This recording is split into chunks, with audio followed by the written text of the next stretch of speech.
नमस्कार दोस्तों, the famous book club में आपका स्वागत है। आज हम बात करने जा रहे हैं विक्रम बेताल की कहानियों के बारे में, जिसे बेताल पच्चीसी के नाम से भी जाना जाता है। आप विक्रम बेताल की 3 कहानी, जिसकी लिंक आपको डिस्क्रिप्शन बॉक्स में मिल जाएगी, सुन सकते हैं। तो आइए सुनते हैं विक्रम बेताल की चौथी कहानी, जिसका शीर्षक है ज्यादा पापी कौन। भोगवती नाम की एक नगरी थी। उसमें राजा रूपसेन राज करता था। उसके पास चिंतामणि नाम का एक तोता था। एक दिन राजा ने उससे पूछा, हमारा ब्याह किसके साथ होगा? तोते ने कहा, मगध देश के राजा की बेटी चंद्रावती के साथ होगा। राजा ने ज्योतिषी को बुलाकर पूछा तो उसने भी यही कहा। उधर मगध देश की राजकन्या के पास एक मैना थी। उसका नाम था मदन मंजरी। एक दिन राजकन्या ने उससे पूछा कि मेरा विवाह किसके साथ दिया कि भोगवती नगर के राजा रूपसेन के साथ। इसके बाद दोनों को विवाह हो गया। रानी के साथ उसकी मैना भी आ गई। राजा रानी ने तोता मैना का ब्याह करके उन्हें एक पिंजरे में रख दिया। एक दिन की बात की तोता मैना में बहस हो गई। मैना ने कहा, आदमी बड़ा पापी, दगाबाज और अधर्मी होता है। तोते ने कहा, स्त्री झूठी, लालची और हत्यारी होती है। दोनों का झगड़ा बढ़ गया तो राजा ने कहा, क्या बात है, तुम आपस में लड़ते क्यों हो? मैना ने कहा, महाराज, मर्द बड़े बुरे होते हैं।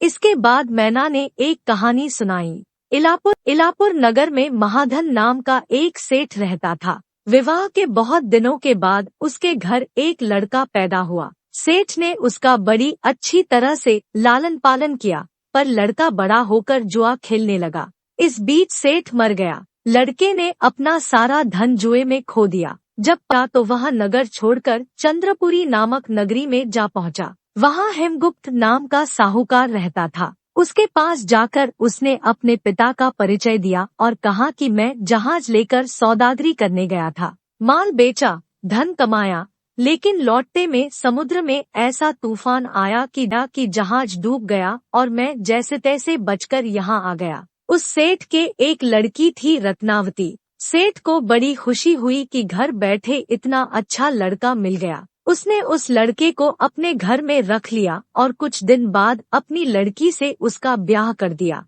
दोनों वहीं रहने लगे। अंत में एक दिन वहाँ से विदा हुए। सेठ ने बहुत सा धन दिया और एक दासी को उनके साथ भेज दिया।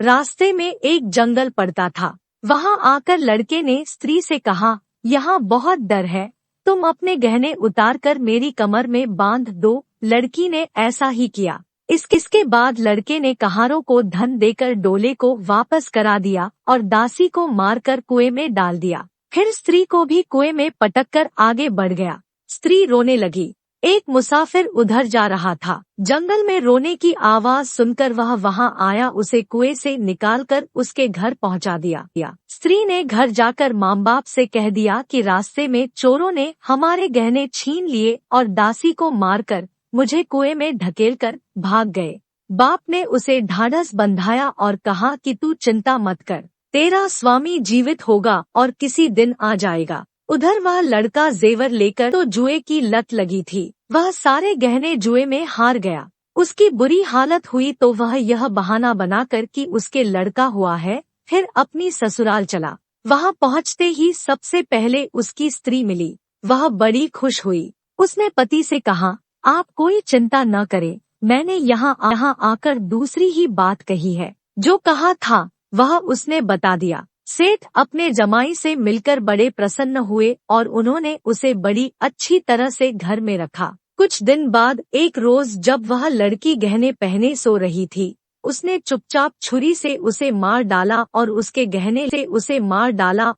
गहने लेकर चंपत हो गया। मैना बोली, महाराज, यह सब मैंने अपनी आँखों से देखा। ऐसा पापी होता है आदमी। राजा ने तोते से कहा, अब तुम बताओ कि स्त्री क्यों बुरी होती है। इस पर तोते ने यह कहानी सुनाई। कंचनपुर में सागर दत्त नाम का एक सेठ रहता था। उसके श्रीदत्त नाम का एक लड़का था। वहां से कुछ दूर पर एक और नगर था, श्रीविजयपुर। उसमें सोमदत्त नाम का सेठ रहता था। उसकी एक लड़की थी, वह श्रीदत्त को ब्याही थी। ब्याह के बाद श्रीदत्त व्यापार करने परदेश चला गया। 12 बरस हो गया तो जयश्री व्याकुल होने लगी। एक दिन वह अपनी अटारी पर खड़ी थी कि एक आदमी उसे दिखाई दिया। उसे देखते ही वह उस पर मोहित हो गई। उसने उसे अपनी सखी के घर बुलवा लिया। रात होते ही वह उस सखी के घर चली जाती और रात भर वहां रहकर दिन निकलने से पहले ही लौट आती।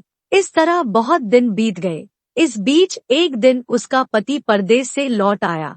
स्त्री बड़ी दुखी हुई, अब वह क्या करे। पति हारात का था।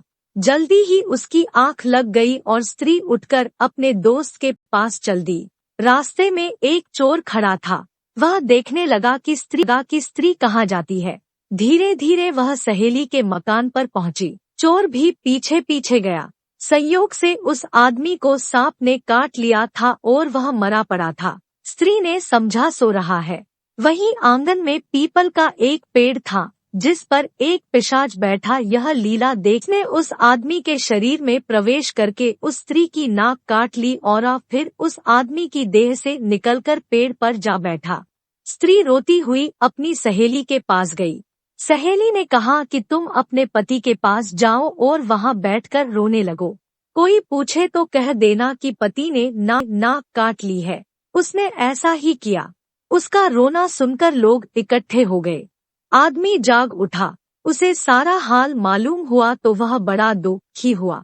लड़की के बाप ने कोतवाल को खबर दे दी। कोतवाल उन सबको राजा के पास ले गया। लड़की की हालत देखकर राजा को बड़ा गुस्सा आया। उसने कहा, इस आदमी को सूली पर लटका दो। वह चोर वहां खड़ा था। जब उसने देखा कि एक बेकसूर आदमी को सूली पर लटकाया जा रहा है तो उसने राजा के सामने जाकर सब हाल सच सच बता दिया। बोला, अगर मेरी बात का विश्वास न हो तो उस आदमी के मुंह में स्त्री की नाक है। राजा ने दिखवाया तो बात सच निकली। इतना कहकर तोता बोला, हे राजा, स्त्रियां ऐसी होती हैं। राजा ने उस स्त्री का सिर मुंडवाकर गधे पर चढ़ाकर नगर में घुमवाया और शहर से बाहर छुड़वा दिया। यह कहानी सुनाकर बेताल बोला, राजा, बताओ कि दोनों में ज्यादा पापी कौन है। राजा ने कहा, स्त्री। बेताल ने पूछा, कैसे। राजा ने जवाब में कहा, विवाहित होने के बावजूद महिला की परपुरुष पर नजर थी और उसने अपने पति को धोखा दिया। इस कहानी से हमें ये सीख मिलती है कि इंसान को कभी भी झूठ नहीं बोलना चाहिए। झूठ बोलने का परिणाम हमेशा बुरा ही होता है। आशा है आपको यह विक्रम बेताल की कहानी आपको पसंद आई होगी। इसे अपने बच्चों को भी सुनाएं।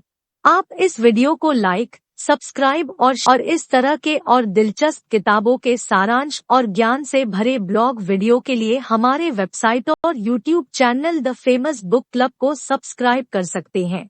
मिलते हैं विक्रम बेताल की अगली कहानी को सुनने, जिसकी लिंक वीडियो डिस्क्रिप्शन में मिल जाएगी। तब तक के लिए नमस्कार दोस्तों।